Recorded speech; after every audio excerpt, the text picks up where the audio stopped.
Esingizdami, yoshligimizda shunaqa o'yinlar rosa mazza qilib o'ynardik.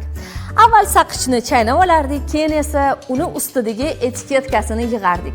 Xullas, saqichni o'zi, etiketkasi hidi hali ham bolalikni eslatadi. Menimcha, bu to'rtburchak desertni sevmaydigan odam bo'lmasa kerak. Lekin hali ham uni qanday ishlab chiqarilishini ko'rmagan yoki o'ylab ko'rmaganmiz. Biz esa o'yladik va sizga ham ko'rsatishga qaror qildik. Yoqimli xotiralarimizni esga solayotgan zavod saqich ishlab chiqaradi. Yoqimli xotira esa bu yerdagi bolalikni eslatuvchi hidi bilan bog'liq.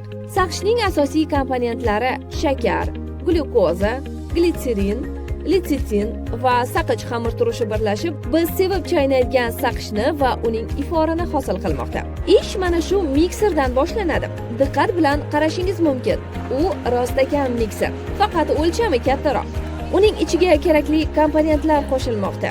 Shuningdek, asosiy mahsulot saqich xamirturushi bo'lib, uning 80% tarkibi kauchukdan iborat. Shu yerda lirik chekinish. Bolalar doim shu ishni qilishadi. Biz ham qilganmiz. Faqat ulg'ayganimiz sababli biroz uyalsak kerak.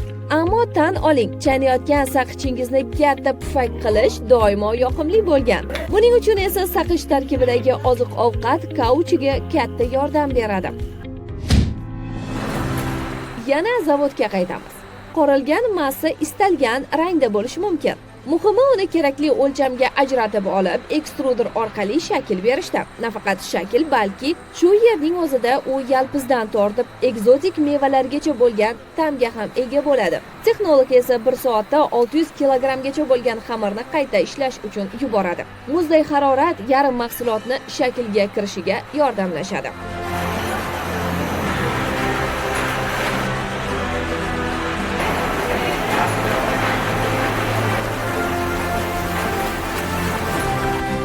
Muzlatish uskunasidagi 5 daqiqalik sayohat maxsus pichoqlarga yetaklaydi. Ular yordamida zuvalalar hosil qilish mumkin.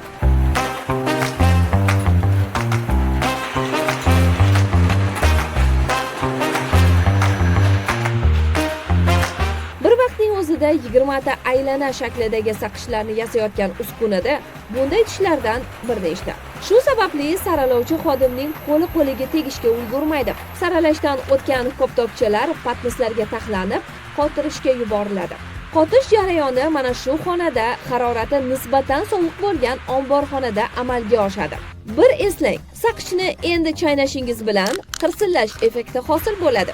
Bu uning ustidagi qoplamasi tufayli. Ana o'sha qarsildoq ovozni shu yerda hosil qilishadi. Bu yer zavodning yuragi. Mahsulotning tovar ko'rinishi ham shu yerda bo'ladi. Koptokchalarning yuzasiga tezlik bilan aylanayotgan baraban, qiyom va bo'yoq qoplaydi.